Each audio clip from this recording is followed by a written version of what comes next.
Section N, Post-War Writing. So the next number of sections, there's just a lot of different names. So this is obviously very important. We're actually reading the book as well. So we see an increase in literacy. Remember the Gilded Age, something education was working, so we see more literacy. We also see reading as more of a pastime as well. Some very popular novels at the time were these Wild West kind of dime novels, very cheap novels, and they're really frowned upon by parents. They thought that was a waste of their kids' time, but kids would sneak around, you know, at the back of the barn and be reading these dime novels with all these Wild West stories in them. The king of the dime novel was Harland Halsey. He wrote over 650 novels, sometimes a novel a day even. So he wrote a lot of these Wild West novels. Also, we have General Lewis Wallace writing Ben-Hur, A Tale of the Christ in 1880. It was later made into a movie. Ben-Hur is very, very famous, just in case you wanted to know. And Ben-Hur was really written to help combat the kind of Darwin-inspired skepticism that was lurking around in the religious circles. And it's kind of like the Uncle Tom's Cabin of anti-Darwinism. Ben-Hur, written by General Lewis Wallace. It sold over 200 million copies, translated into many different languages as well, became a play, and like I said, later became a movie. We have Holy Horatio Alger. Okay, he was a clergyman from New England who switched to from the clergy to becoming an author, and he wrote a lot of kind of novels for youth, over 100 novels, and in these stories it was always the good guy who through their acts of courage and virtue kind of won the day or was shown success. So yeah, Horatio Alger, clergyman from New England, writing books for the youth that really promoted morality. We've talked about before, but once again, Walt Whitman. He is a poet famous for writing a collection of poems called Leaves of Grass. He was actually a Civil War nurse, and after Lincoln's assassination, he wrote a very, very famous poem, "Oh Captain, My Captain," just really relieving his anguish over Lincoln's assassination. Another poet at this time is Emily Dickinson. Emily Dickinson, she was a recluse, so she's kind of like a little hermit. She never really left home. At one point, she would only wear white. She didn't allow any of her poems to be published while she was alive. So it was really after her death that we see her poems come to life, and she grows to be the famous poet she is today. Section O, Literary Landmarks. Yay for a bunch of names and a bunch of books. Hold on tight. All right, so during this Industrial Revolution, industrial society really started to shy away from kind of sentimentalism and really embracing kind of rugged realism, like reality TV of the book genre. Kate Chopin, 1899, wrote the book The Awakening. The Awakening was really kind of salty, okay? Had stories of adultery, suicide, women's ambitions. This was later turned into an off-Broadway play that the girl from Glee, Lea Michele, that's actually how she kind of got her start, by playing a character in The Awakening. Anyway, wonderful. Mark Twain, we know him. Mark Twain really, you know, is this new breed of author. He's more realist, less refined. His actual name was Sam Clemens, we should say. Famous books, of course, Tom Sawyer in 1976 and Huckleberry Finn in 1984. Yeah, so he probably had the most enduring impact on this new kind of realism in writing. Another guy we should talk about, Bret Harte. He wrote a lot of Western stories. He was from New York, but his books kind of focused around the gold rush in California. A couple of his most famous stories, The Luck of Roaring Camp and The Outcast of Poker Flat. After these two books, he kind of fizzled out, but he's worth the mention. Another author, William Dean Howells.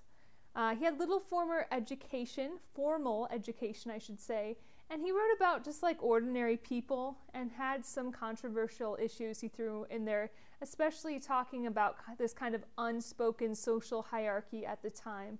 A couple of Howells' books are A Modern Instance and A Hazard of New Fortunes.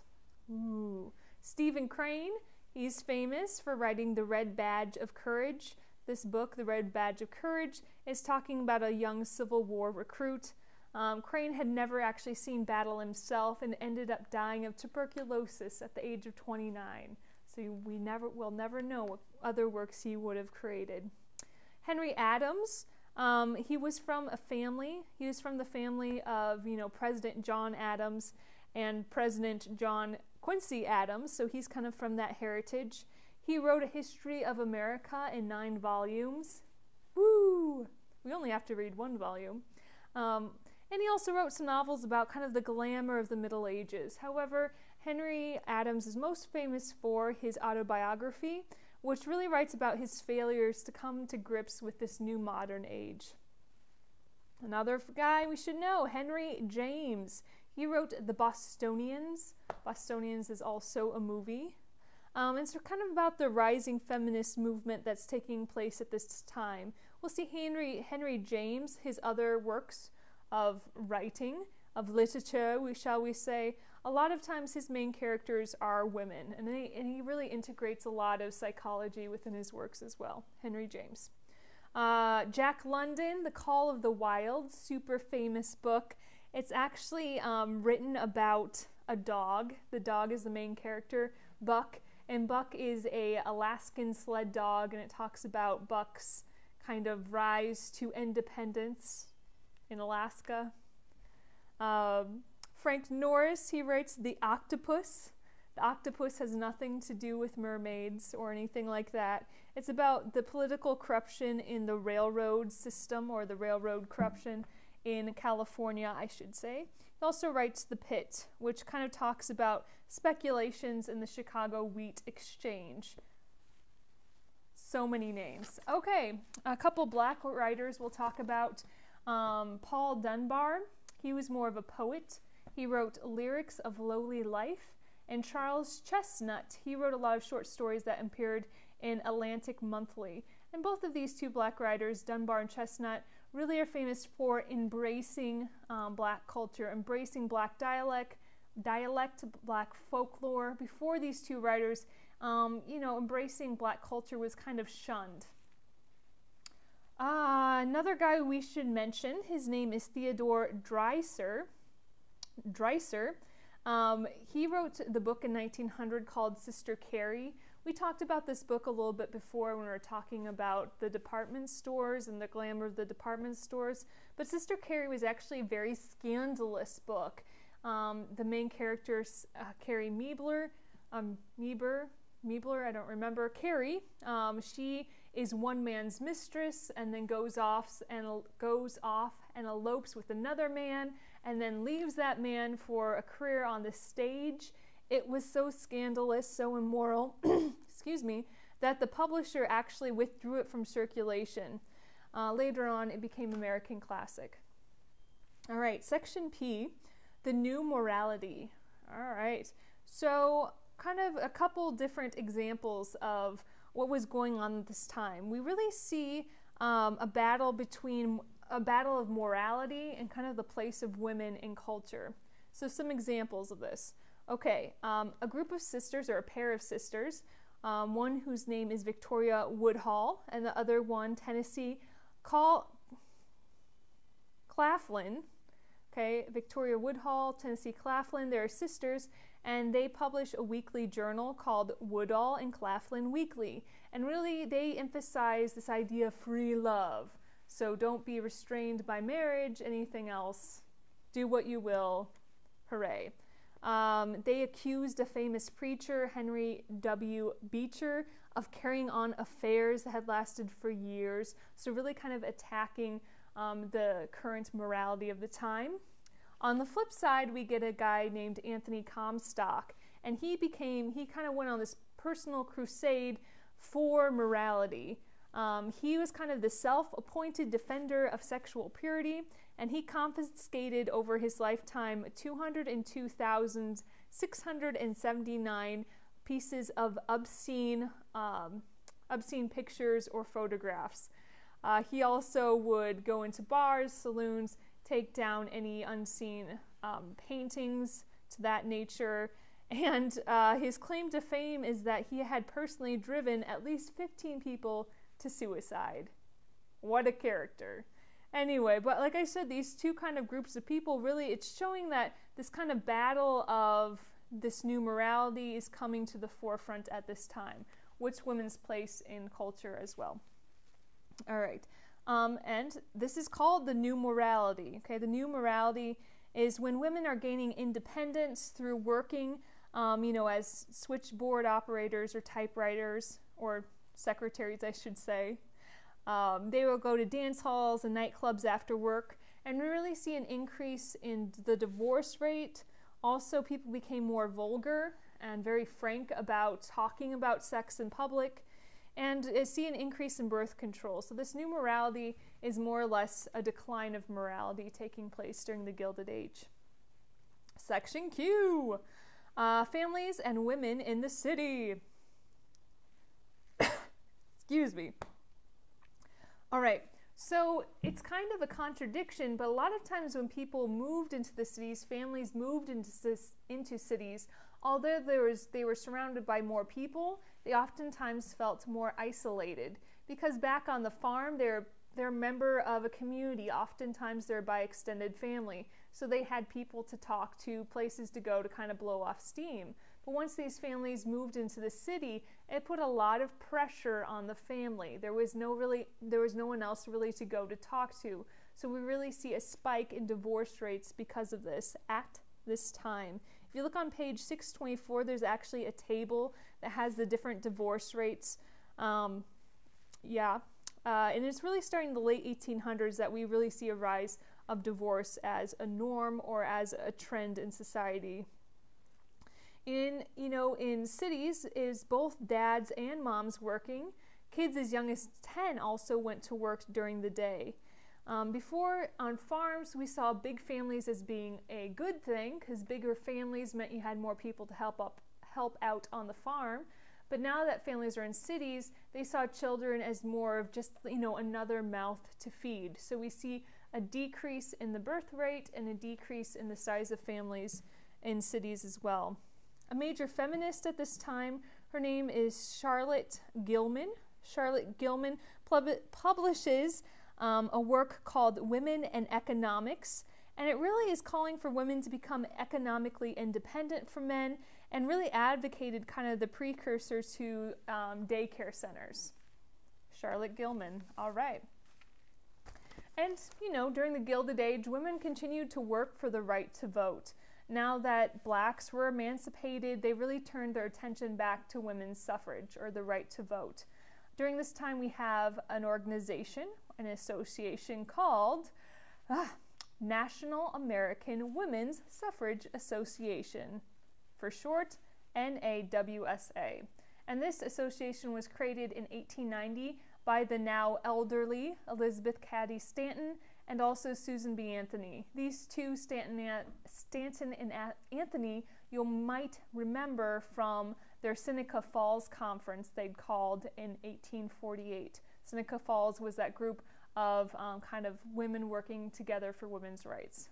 Anyway, well, these two, Stanton and Cady, created this association, but really we see at this time kind of a new group of leaders come to the forefront in the women's movement. Kind of greatest among them is a lady named Carrie Catt, not to be confused with probably the more famous, Kitty Cat. That was funny. Anyway, Carrie Catt, she is a leader in the women's movement, but she kind of switches the point of view. Okay, Stanton and Anthony, they were demanding the right to vote because they said women were completely equal with men, so they should have the right to vote. Right? Carrie Catt has like a different perspective. She thinks women should get the right to vote, but this is why. She said, we need the right to vote. Women need the right to vote as a means to helping fulfill, our traditional roles as mother. Okay, as a mother, we're in charge of the care of the health of our families, the education of our children, and we need the vote so we can have a voice on boards of public health, to see vote who the police commissioner is, to make sure our families are safe. We need a vote so we can vote for the school board, who's going to be on the school board, that sort of thing. So we see a shift. We have a shift from demanding the right to vote because they're demanding equality with men. Now Carrie Catt and the women's movements has a different approach. We need the right to vote so we can fulfill our traditional roles as women. And this kind of shift actually works. It gets more people really involved in the women's movement. Yes, so talking about the women's movement, trying to get the right to vote, we see kind of small gains on the local level. For example, in 1869, Wyoming, which is just a territory at the time, give full suffrage to women within the territory. And after that, a lot of different states will follow on the state level. In 1893, New Zealand becomes the first country to give full suffrage to women, and it really kind of spurs on the American reform movement there, or the American movement for suffrage for women. But as a general rule, the National American Women's Suffrage Association, really the effort towards getting women's suffrage was divorced from black women. Okay, they kind of left black women out. However, a white woman did step up to help organize the black women. Her name was Ida B. Wells. Ida B. Wells, she helped black women organize to launch a nationwide anti-lynching campaign, and also helped them establish the National Association of Colored Women. So we see the women's movement, or their right to vote, really separated by race, but alas, I don't know. We'll keep going on. Okay, section R, prohibiting alcohol and promoting reform. All right, so we'll be talking about a number of different groups at this time that are really formed to kind of combat alcoholism. All right, so Demon Rum was on the move once again. It was making alarming gains. Poor men would waste their paycheck in the corner saloon, leaving their families penniless and starving. A lot of times we're seeing a spike in drinking once again because, one, the Civil War. A lot of people were very on edge because of the Civil War, and also a lot of these new immigrants brought their, drinking culture with them. And, people really felt that this prohibition movement to stop alcohol, whatever, it was really an attack on the working class by the middle class. So it was really the middle class kind of attacking the working class lifestyle. At least that's what it felt like, because a lot of the people who were drinking were from a lower class. Anyway, different organizations formed. Okay, 1, the Women's Christian Temperance Union. Women's Christian Temperance Union, formed in 1874. They were led by Frances Willard, and they had a white ribbon as their symbol. Carrie A. Nation, she was a character. She was kind of a one-woman crusade against alcoholism. She was known as the Kansas Cyclone. Cyclone like a tornado. Anyway, her first husband died of alcoholism, and after that, she went around with an axe and literally went into different saloons and bars and just like hacked it to pieces, just smashed up the bars. It brought a lot of disrespect or disrepute to the Prohibition movement, but nonetheless, we ought to know about her. Kerry Washington going into bars with an axe. Yeah, there's a lot of Carries around this time. Anyway, another group that's forming, kind of promoting prohibition or against alcoholism, is the AntiSaloon League. The AntiSaloon League, 1893 it forms. They have a couple slogans that are interesting. One is, "The saloon must go."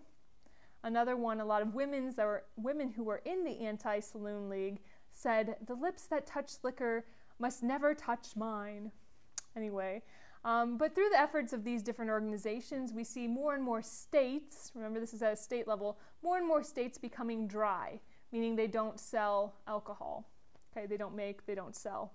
And then finally in 1919, we have the 18th Amendment passed, and the 18th Amendment actually prohibits alcohol straight up. So no more alcohol in America after 1919 because of this 18th Amendment.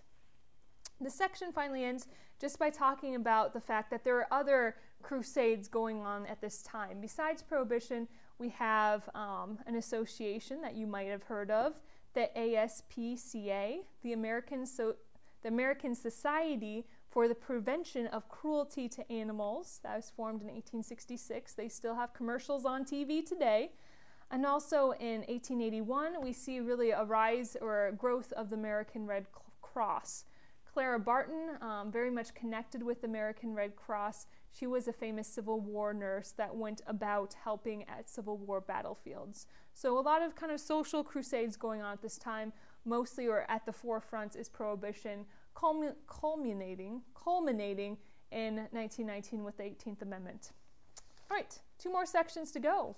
Section S, Artistic Triumphs. Once again, this will be some names. All right, artistic triumphs. We're going to start with some painters. Why not? Still the idea is a lot of American painters had to go overseas because they would make their money by painting portraits of the rich British nobility. Okay, so a lot of these American painters are actually painting overseas in either Britain, France, that sort of thing. Okay, one you should know, James Whistler was from Massachusetts. He dropped out of West Point after failing chemistry, but he became very famous as a portrait painter. Another portrait painter was John Sargent. Mary Cassatt was a famous impressionist and did a lot of portraits of women and children. George Inness was actually a leading landscape painter. Okay, we've talked about landscape painting before, Hudson River School, but anyway, George Inness, another leading landscape painter. Another realist painter, his name was Thomas Aiken. Thomas Aiken, when he would paint a portrait, he would paint the person as they appeared. So if they had a giant mole on their nose, he would paint the giant mole. The British didn't like him so much.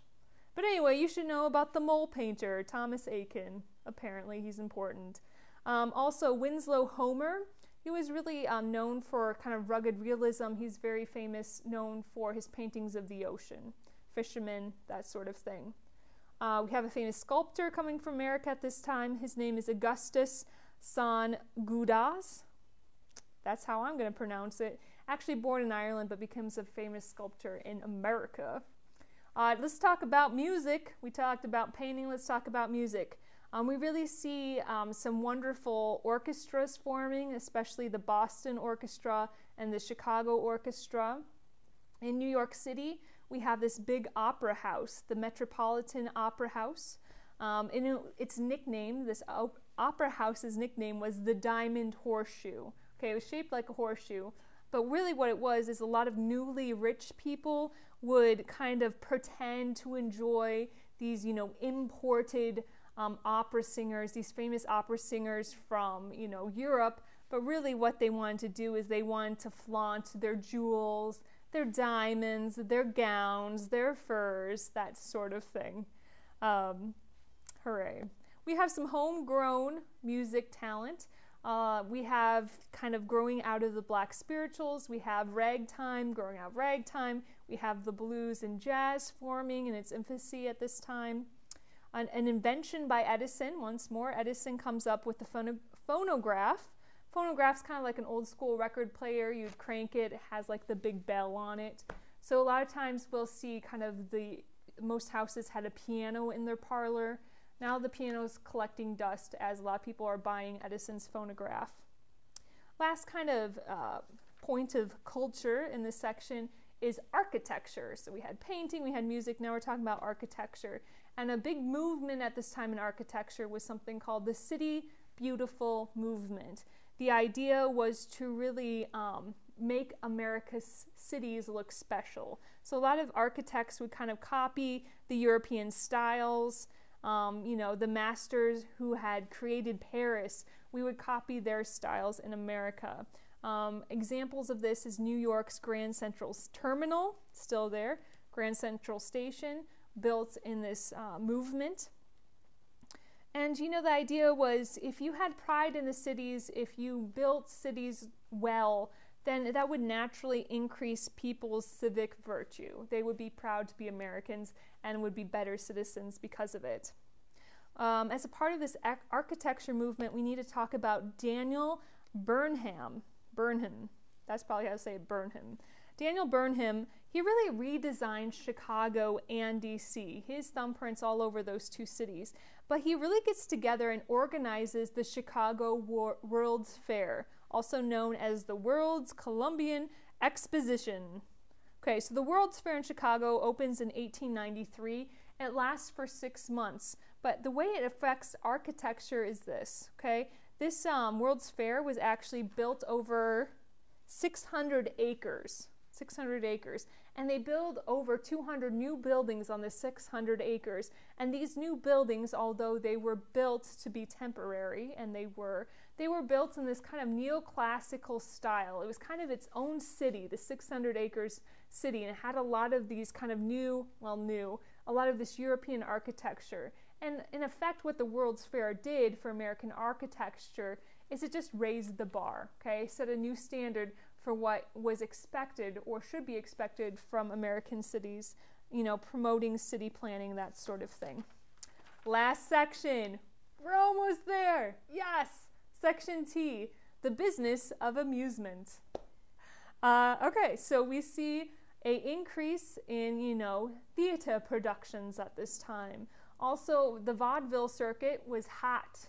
Vaudeville is kind of like a variety show. You would have a singer, then you'd have a juggler, a musician, a magician, comedian, acrobat, whatever. So a variety show.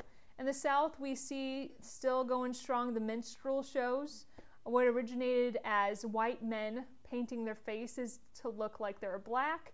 Now we have actually black men painting their faces, get ready for this, to look like white men painting their faces to look like black men. If that didn't make sense, don't worry about it. Just know that in the South, we see the minstrel shows are definitely a hot commodity. We see the circus, you know, like elephants and clowns, that sort of thing. Phineas Barnum and James Bailey get together to create the greatest show on earth, right? Barnum and Bailey circus, hooray. We see the Wild West shows, specifically a guy named Buffalo Bill Cody would put together these Wild West shows. They would have live buffalo, real Indians, people doing tricks on their horses, and a lot of sharpshooters or kind of trick shooters.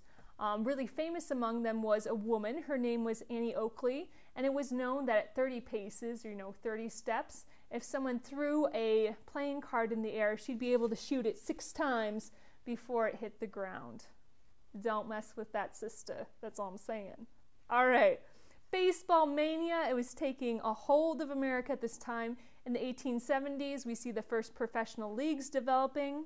1891, basketball is invented, more or less, by a guy by the name of James Naismith. James Naismith was a YMCA instructor in Springfield, Massachusetts, and invented basketballs, more or less something to do when it was so cold out during the winter.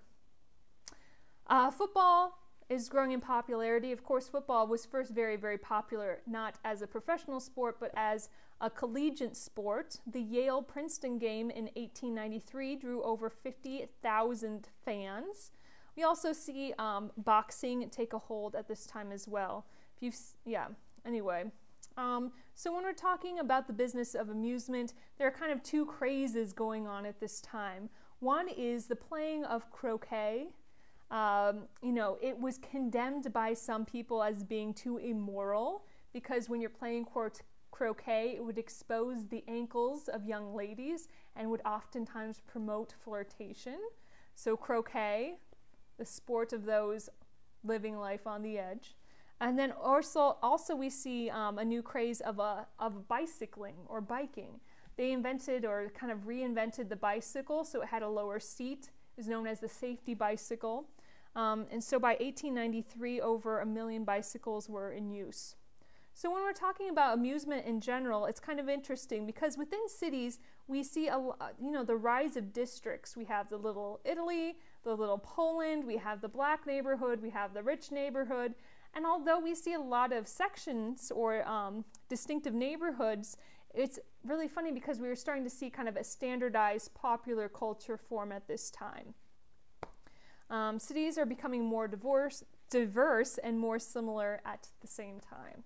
All right, so that is the end of chapter 25. Next chapter, we're going to be hopping on in to the Wild Wild West. Not really, but a little bit. We're going to go into the agricultural revolution during the Industrial Revolution next chapter.